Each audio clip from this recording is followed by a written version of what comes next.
Seterusnya, untuk perkembangan dari negeri di bawah bayu bersama rakan penyampai Anicia Dollars di RTM Kota Kinabalu. Silakan, Anicia. Baik, terima kasih Nurul Hidayah di Angkasa Puri. Assalamualaikum dan salam sejahtera.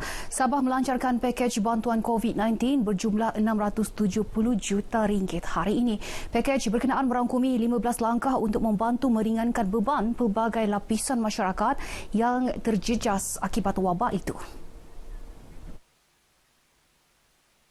Pakej berkenaan yang diumumkan Ketua Menteri Datuk Seri Panglima Muhammad Shafie Apdal di Kota Kinabalu dibahagikan kepada 3 kategori. Pertama, bantuan kepada petugas barisan hadapan termasuk pembiayaan perbelanjaan kecemasan RM50 juta untuk pembelian kelengkapan kritikal dan RM10 juta untuk bantuan makanan dan keperluan petugas barisan hadapan. Kategori kedua, bantuan kepada rakyat terjejas. Antaranya peruntukan RM20 juta untuk golongan terjejas secara langsung termasuk penduduk di kampung-kampung dan pelajar. Manakala RM20 juta elon bantuan khas golongan miskin dan miskin tegar. Tujuan kita to reach our people out. Jangan bergerak, kita akan bekalkan makanan-makanan ini untuk memastikan supaya keperluan asas akan dapat kita sampaikan. Saya pasti di sepanjang kita menjalankan tugas tanggungjawab melaksanakan bantuan ini, akan ada orang yang mungkin tidak kesempayan, ya. Tapi saya berharap bersabar. Bagi meringankan beban dan kos sara hidup rakyat, pengecualian pembayaran bil air pengguna domestik selama 3 bulan dilaksana bermula April ini dan diskaun 30% bil elektrik untuk tempoh 3 bulan. Sebanyak RM290 juta pula diperuntukkan untuk memperkukuh perniagaan serta menambah baik kualiti infrastruktur dan kemudahan asas luar bandar. Bekalan peralatan perubatan yang diterbangkan khas dari ibu negara menggunakan pesawat khas Pasukan Gerakan Udara PGU PDRM jenis Beechcraft King A350 selamat tiba di Kota Kinabalu tengah hari tadi. Pesawat yang berlepas dari pangkalan PGU PDRM Subang pada 9.30 pagi tiba di pangkalan PGU Kota Kinabalu kira-kira 12.30 tengah hari. Komander Pangkalan PGU Sabah ACP Ahmad Lokman Abdul Hadi berkata, seramai 6 anggota PGU terdiri 4 juruterbang dan 2 pembantu udara terlibat dalam operasi membawa peralatan perubatan iaitu 2,500 unit peralatan perlindungan diri PPE untuk hospital wanita dan kanak-kanak likas dan peralatan untuk makmal ujian dan saringan COVID-19 kegunaan Hospital Queen Elizabeth HQE. Sebenarnya barang-barang ini telah dibawa oleh pihak Pasukan Gerakan Udara daripada Parlimen Semenanjung, iaitu daripada Kuala Lumpur berbelas pada pagi tadi ke Kota Kinabalu adalah membantu pihak hospital yang mana sekarang ini dalam keadaan kekurangan bahan-bahan PPE untuk tugas-tugas frontliner yang bertugas di hospital-hospital. Selain membantu barisan hadapan, PGU turut menjalankan rondaan di sepanjang pesisiran pantai, terutamanya di Tawau sepanjang Perintah Kawalan Pergerakan.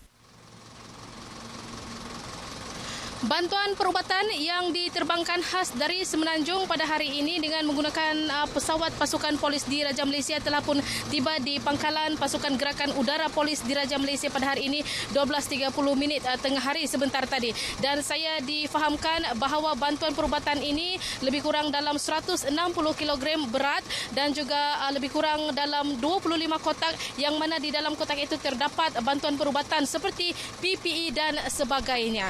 Sarifah Nazra Sarip, RTM. Kemasukan bot penambang ke Bandar Sandakan dihadkan sepanjang tempoh Perintah Kawalan Pergerakan PKP ini.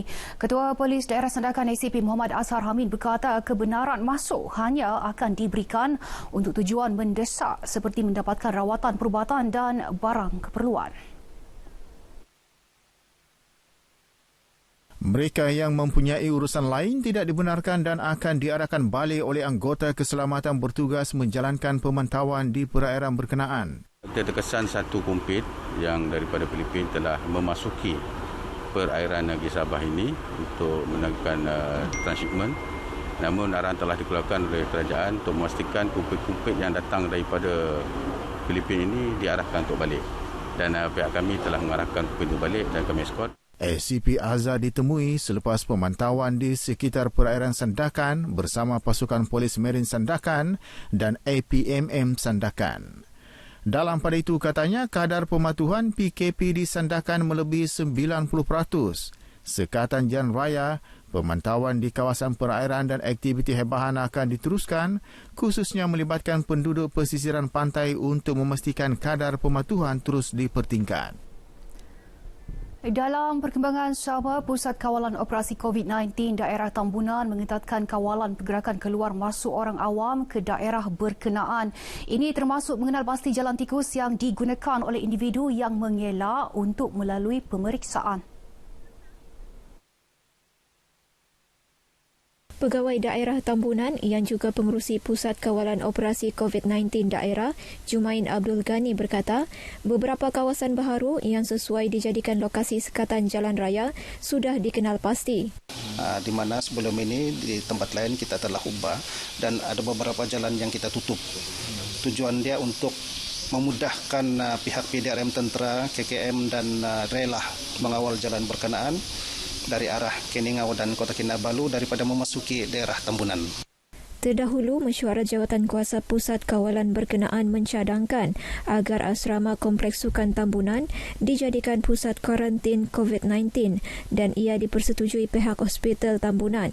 Ia sebagai langkah persediaan meskipun belum ada kes positif di daerah tersebut setakat ini. Sementara itu, tinjauan di beberapa kampung di Keningau mendapati papan tanda larangan diletakkan di jalan masuk.